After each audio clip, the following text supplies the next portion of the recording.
네, 안녕하세요. 글로벌투스 원선호입니다. 오늘은 쌍용 토레스의 신차 발표 현장에 와 있습니다. 지금 이곳 인천 영종도에 정말 많은 수의 이 토레스들이 이렇게 한자리에 모여서 좀 시승을 준비를 하고 있는데요. SUV 명가로서의 쌍용의 명맥을 새롭게 부활시키겠다라는 이름으로 토레스가 새롭게 출시가 됐습니다. 사전 계약도 3만 대 가까이 될 정도로 굉장히 많은 인기를 얻고 있는데요. 자, 어떤 이유 때문에 많은 분들이 이렇게 토레스에 대해 관심을 갖고 계시는지 일단 디자인부터 한번 차근차근 살펴보도록 하겠습니다.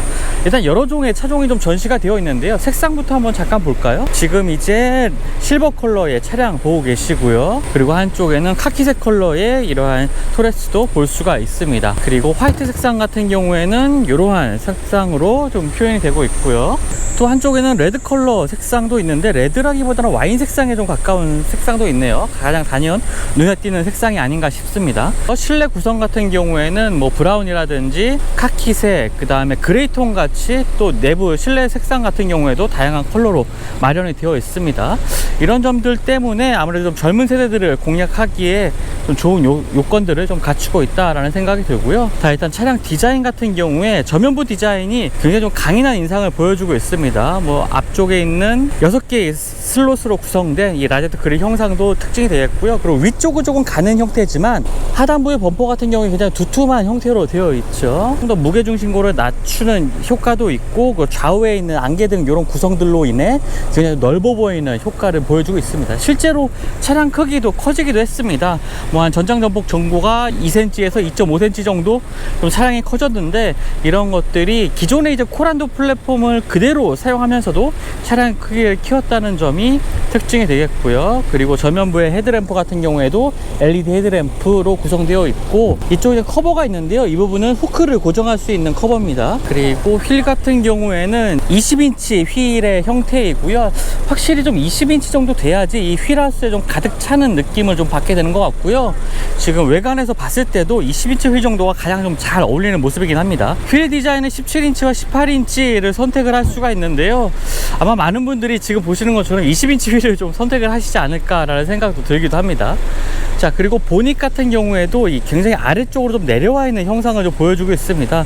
위쪽이 좀 가는 형태로 되어 있는데, 실제로 단순하게 디자인적인 요소라기보다도 전방 시야를 좋게 하기 위해서 조금 이 후드 보닛 위치를 조금 더 낮췄다고 합니다. 실제로 이제 운전석에 앉아서 전방을 바라봤을 때의 시야도 상당히 괜찮을 것 같고요.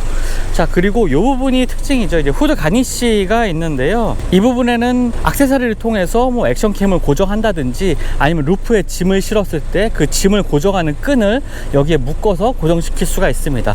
상당히 단순하지만 다양한 용도로 이제 사용할 수 있는 후드 가니쉬라고 볼 수가 있겠고요. 사이드 미러 같은 경우에도 이렇게 플래그 타입으로 되어 있습니다. 아래쪽에 이제 발판도 마련되어 있는데요. 사이드 스텝 같은 경우에 옵션으로 추가할 수 있는 사항입니다. 그리고 4륜 구동을 선택할 수가 있고요. 구동 방식이 독특하게도 운전석 쪽에 이렇게 표시가 됩니다. 로고가 레터링이 더해지네요. 자, 위쪽 같은 경우에는 지금은 차체 컬러와 같은 색상이지만 투톤으로 적용이 가능합니다. 위쪽도 옵션을 추가해서 투톤 컬러로 루프 색상을 적용할 수가 있고요. 측면에서 눈에 띄는 특징 중에 하나는 이 C필러에 가네쉬가 추가된 부분이 있죠.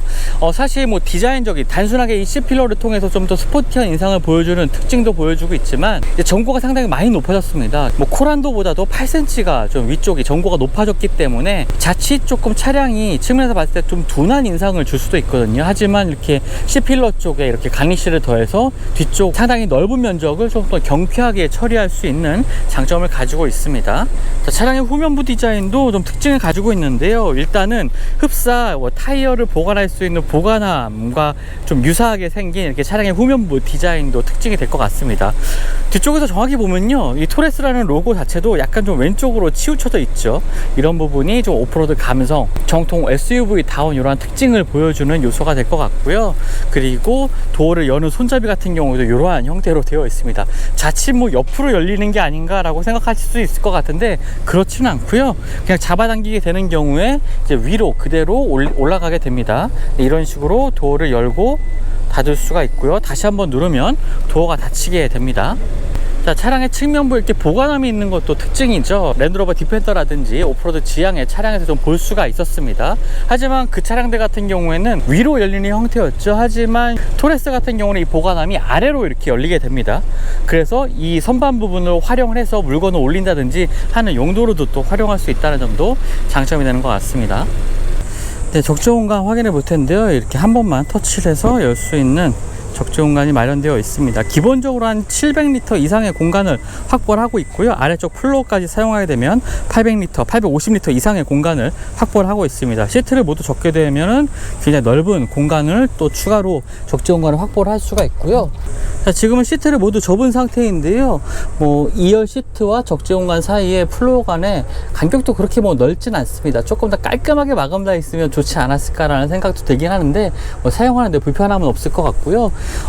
차량의 전장 자체가 조금 길어졌기 때문에 2cm 정도 기존의 코란도보다 길어졌기 때문에, 그리고 보통 차박 같은 용도로 활용할 때 이 길이 같은 것은 어느 정도 이제 누웠을 때 어느 정도 확보를 할 수 있지만 보통 이제 전고가 낮아서 거의 앉지 못하는 경우가 있잖아요. 하지만 이 토레스 같은 경우에는 전고를 상당히 높였기 때문에 2열에서의 헤드룸 공간뿐만 아니라 이 차박으로 활용을 할 때 아래쪽에 두꺼운 매트를 깔아도 이 머리 공간이 굉장히 여유가 있을 것 같습니다. 지금도 보시는 것처럼 이 트렁크의 초입부의 높이는 한 요 정도에서 시작이 되지만 안쪽으로 들어가 보면 굉장히 큰 높이차, 전고차를 좀 보여주고 있습니다. 이런 것들이 차량의 전고를 높여서 사용의 편의성을 높여주는 부분이라고 좀 볼 수가 있겠죠.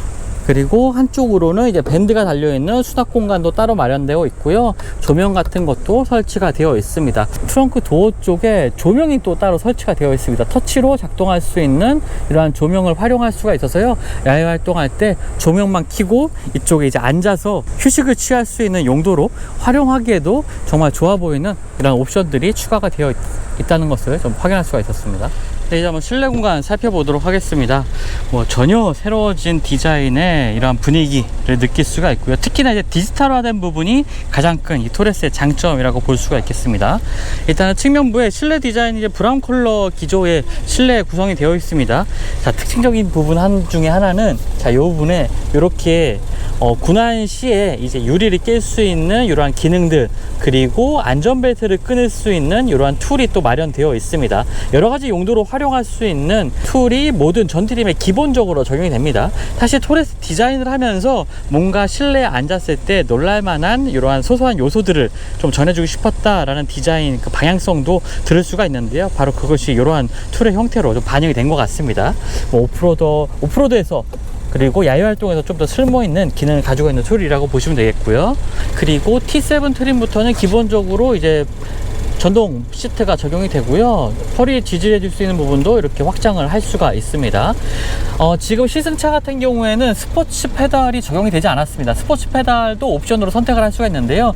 적용을 하지 않으면 이렇게 고무 재질의 가속 페달, 그리고 브레이크 페달을 볼 수가 있고요. 자, 실내 구성에 이제 브라운 컬러 시트는 이러한 구성으로 되어 있습니다. 시트 자체가 그렇게 고급감이 많이 느껴지는 시트는 아니긴 하지만 그래도 열선 시트, 통풍 시트 기능 모두 다 적용이 되고요. 상위 트림에서는 뒷좌석에 열선 시트까지도 선택을 할 수가 있습니다. 네, 앉아서 한번 실내 공간 살펴보죠. 일단은 시동을 한번 켜보겠습니다. 오른쪽에 시동 버튼 있고요.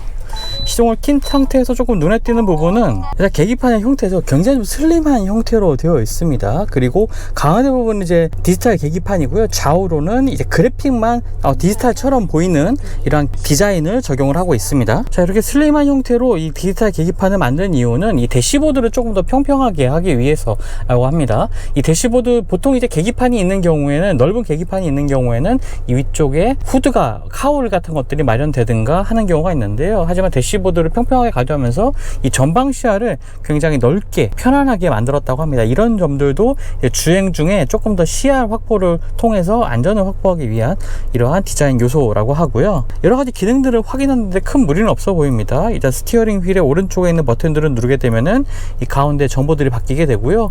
주행 보조라든지 도어 테일게이트, 라이트, 편의 기능과 관련된 이 옵션들을 이곳에서 설정을 할 수가 있습니다. 헤드업 디스플레이는 없긴 하지만 이 가운데 가운데 내비게이션 정보가 같이 나오는 부분도 이제 주행에 좀 편리함을 도울 수 있는 부분이 될 것 같고요. 좌우로 패드 시프트도 마련이 되어 있습니다. 사실 토레스 같은 차량에 이렇게 패드 시프트가 있는 건 조금 의외이긴 합니다. 그리고 스티어링 휠 오른쪽에는 이제 주행 보조 시스템과 관련된 버튼들 마련되어 있고요. 왼쪽에는 차선의 중앙을 유지해주는 이러한 버튼들이 이쪽에 따로 마련이 되어 있습니다. 이 주행과 관련된, 특히 이제 주행 보조 시스템과 관련된 버튼들은 좀 한 군데에 몰아뒀으면 좋지 않았을까라는 좀 생각도 들기도 하네요. 그리고 스티어링을 보시는 것처럼 약 살짝 D컷 형태로 되어 있는 이 스티어링 휠 디자인입니다. 이런 것들도 조금 더 스포티한 디자인을 완성시키는 부분이고요. 특히나 이 블랙 베젤이 더해져 있는 이 형상이 흡사 스포츠카, 특히 F1 머신 같은 레이싱 머신의 핸들처럼 생겼죠. 이러한 디자인 요소들도 적용이 된 점도 좀 흥미로운 부분인 것 같습니다. 그리고 한쪽에는 이제 12인치 크기의 이 디지털 인포테인먼트 터치 디스플레이도 마련이 되고 있습니다. 쌍용 자동차 인포콘 시스템이 적용이 되어 있습니다. 이 인포콘 같은 경우에는 쓰임새가 굉장히 좋은 인포테인먼트 시스템이었죠. 그래서 여러가지 내비게이션 기능이라든지 음성을 통한 정보 확인들, 이런 것들도 모두 다 수행을 할 수가 있습니다. 내비게이션 화면 같은 경우도 상당히 깔끔하고요. 그리고 인상적인 부분은 각 메뉴를 넘어갈 때의 이러한 속도들도 굉장히 좀 막힘이 없다는 겁니다. 스크롤 할 때에 각 메뉴로 넘어갈 때의 움직임이라든지 이런 것들도 굉장히 좀 빠릿빠릿하게 좀 움직이고 있고요. 이런 것들이 퀄컴의 스냅드래곤 CPU를 사용한 인포테인먼트 시스템이기 때문에 굉장히 좀 좋은 쾌적한 동작을 좀 보여주고 있습니다. 스마트홈 기능도 앱을 설치하는 경우에 이용할 수가 있습니다. 날씨 정보 같은 것도 차량의 그 데이터를 사용해서 날씨 정보 같은 것도 확인할 수 있는 점도 좀 사용하기 편리한 부분이 될 것 같고요. 여러 가지 어플리케이션을 설치해서 사용 편의성을 더 높여줄 수가 있습니다. 자, 그리고 주목할 부분은 이 8인치 공조장치와 관련된 이 터치 디스플레이가 구성된 이 부분인데요. 모든 기능들, 거의 대부분의 기능들이 지금 터치 스크린 내, 그리고 인포테인먼트 시스템 내로 통합이 되어 있습니다. 그래서 차량의 내부를 보면요, 거의 물리 버튼들이 보통 이제 센터 콘솔 쪽에 나열되어 있는 물리 버튼들이 전혀 위치해 있지 않은 것도 특징이 되는 것 같습니다. 사실 이 물리 버튼들을 없앤다는 것이 장단점이 있습니다. 특히나 이제 오프로드 성향을 지향하는 이러한 SUV들을 보면은 보통 좀 큼지막한 크기로 이런 물리 버튼들을 남겨놓는 경우가 있죠. 지프나 랜드로버에서 그런 버튼들을 많이 보셨을 겁니다. 하지만 쌍용차 같은 경우는 외관에서는 조금 더 터프한 이미지, 오프로드다운 이미지를 보여주고 있고, 또 실내 공간에서는 굉장히 세련된 이 도회적인 모습을, 디지털화된 모습을 좀 보여주고 있는 것도 특징이 되는 것 같고요. 앞으로 출시될 KR10에서는 이러한 구성이 계속 이어질지, 아니면 KR10 같은 코란도 후속 모델 같은 경우에는 조금 더 오프로드 감성을 좀 강조한 이 실내 구성을 보여줄지도 좀 관전 포인트가 되는 것 같아요. 그리고 공조장치 같은 경우는 모두 다 터치 버튼으로 조절이 가능하고요. 이 위쪽에 세 가지 버튼들 같은 경우에는 즐겨찾기 버튼으로 좀 구성을 할 수가 있습니다. 이 역시 좌우로 스크롤되는 메뉴들을 가지고 있고요. 좌우로 쓸어 넘겨서 드라이브 모드로 바꿀 수가 있습니다. 드라이브 모드는 스포츠, 윈터, 노멀 세 가지 드라이브 모드로 구성이 되어 있고요. 이 드라이브 모드는 또 계기판에서도 이렇게 확인을 할 수가 있습니다. 그 아래쪽으로는 A타입의 포트, USB 포트 2개가 마련되어 있고요. 스마트폰 무선 충전 패드 아래쪽에 있고요. 기어노브 같은 경우에도 잡기 편한 이런 일반적인 형태의 기어노브 마련되어 있습니다. i-Syn 6단 자동 변속기 적용이 되는데요.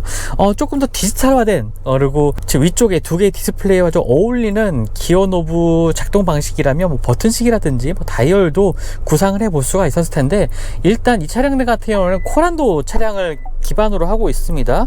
그렇다 보니까 차량의 실내 플랫폼이 크게 바뀐 건 아니기 때문에 기어노브도 같은 형태로 그냥 그대로 이어가는 것 같아요. 아래쪽에는 컵홀더 마련되어 있는데요. 컵홀더가 한쪽만 이렇게 돌기가 있습니다.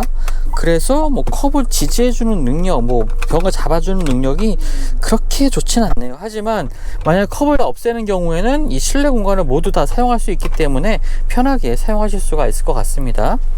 보시는 키의 형태 이런 식으로 구성이 되어 있을 수가 있습니다. 그리고 아래쪽에 암레스트를 열어보면은 넉넉한 크기의 이 암레스트 하단에 수납 공간도 확인할 수가 있고요. 이쪽에 시거제기 하나가 마련이 되어 있네요. 자, 글로우박스 같은 경우에도요, 쓰기는 괜찮은 크기의 이 글로우박스를 보여주고 있습니다. 그리고 조수석 앞쪽으로는 크롬을 떠올리게 하는, 그리고 카본을 떠올리게 하는 이런 소재들로 화려하게 구성된 점도 특징이라고 볼 수가 있겠네요. 그리고 도어트림 아래쪽으로도 이제 물병을 수납할 수 있는 공간이 앞뒤로 2개가 마련되어 있습니다.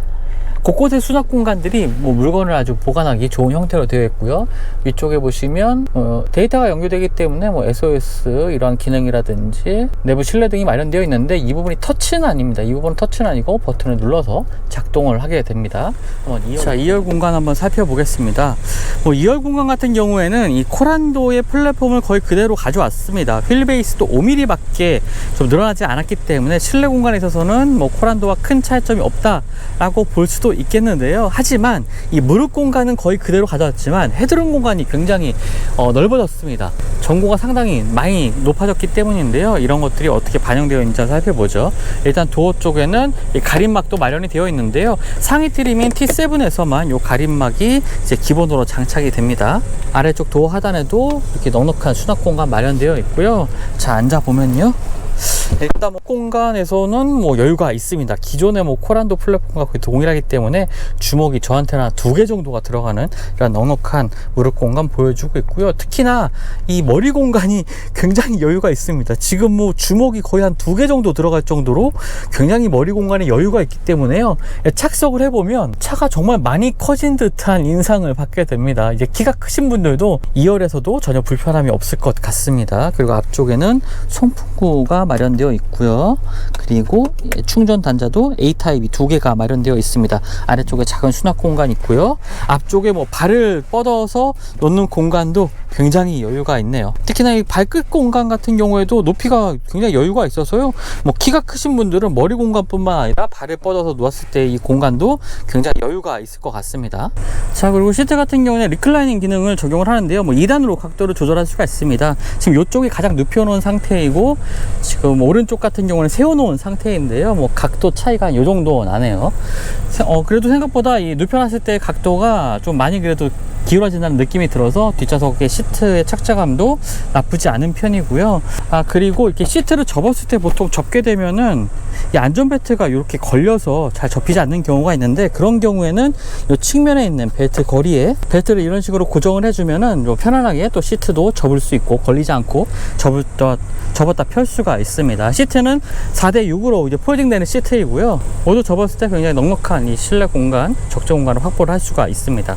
쌍용 토레스의 실내 공간은 굉장히 좀 디지털화된 모습을 보여주고 있습니다. 기존의 이제 쌍용차에서는 조금 보기 어려웠던 그런 모습들을 보여주고 있지 않나 생각이 되는데요. 특히나 뭐 기존에는 인포콘만의 거의 인포콘이 인포테인먼트 시스템의 모든 것을 좀 맡았다면은, 지금은 전체적인 분위기 자체가 굉장히 세련되고 도회적인 느낌을 이 실내 공간에서는 유지를 하고 있습니다. 2개의 터치 디스플레이로 구성된 화면 구성도 굉장히 깔끔한 인상을 보여주고 있고요. 네, 엔진룸은 보고 계시는데요. 기존의 파워트레인은 동일합니다. 코란도와 동일한 1.5 터보 가솔린 엔진이 탑재가 되고 있고요. 뭐 가스리프트도 마련되어 있어서 사용 편의성도 좋습니다. 170마력의 엔진으로 뭐 출력, 뭐 토크에 있어서 큰 변화는 없지만, 기존의 코란도와 비교했을 때 세팅을 달리해서 좀 실용 영역에서의 가속감 이런 것들을 좀 향상을 시켰다고 합니다. 이따 주행하면서 어떤 차이점이 있는지도 확인해 보면 좋을 것 같습니다. 네, 그럼 지금부터 쌍용 토레스의 주행 성능 알아보도록 하겠습니다.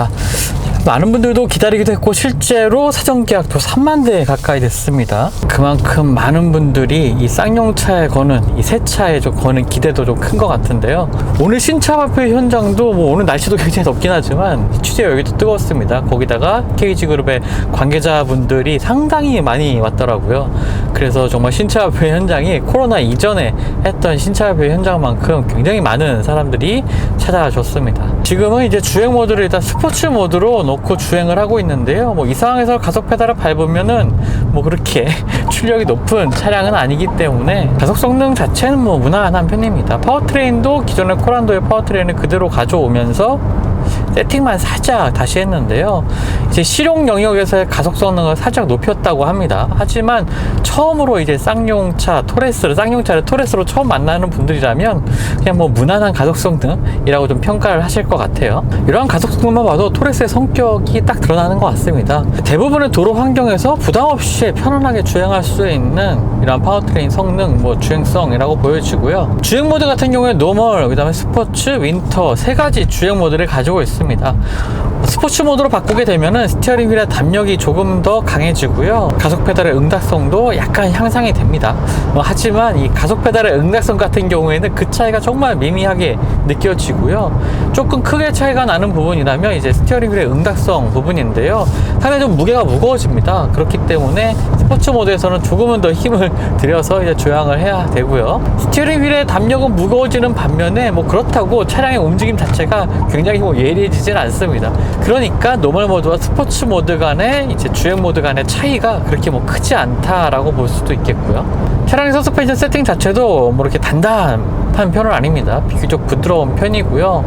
하지만 댐핑 스트로크가 또 그렇게 또 길다고도 보기 어려울 것 같습니다. 위아래 출렁거림도 크지 않고요. 그래서 지금처럼 이제 정속 주행을 하는 상황에서는 딱히 그렇게 뭐 단점이라고 꼽을 만한 부분은 없을 것 같습니다. 뭐 편안하게 주행은 가능한데, 자, 지금처럼 노면에 작은 요철이 있는 상황에서의 움직임은 뭐 그렇게 깔끔하다고 보긴 어려울 것 같습니다. 서스펜션 같은 경우에 앞쪽은 맥퍼스트 드라운, 뒤쪽은 이제 멀티링크로 구성이 되어 있고요. 2열의 승차감이 뭐 나쁘지는 않았습니다만, 코란도가 처음 출시될 당시의 승차감이 그렇다는 거고요. 이제 좀 시간이 많이 흘러서 이제 준중형 SUV들, 뭐 경쟁 모델 할 수가 있는 뭐 투싼이나 스포티지 같은 경우에는 승차감이 비교적 많이 좀 개선이 됐죠.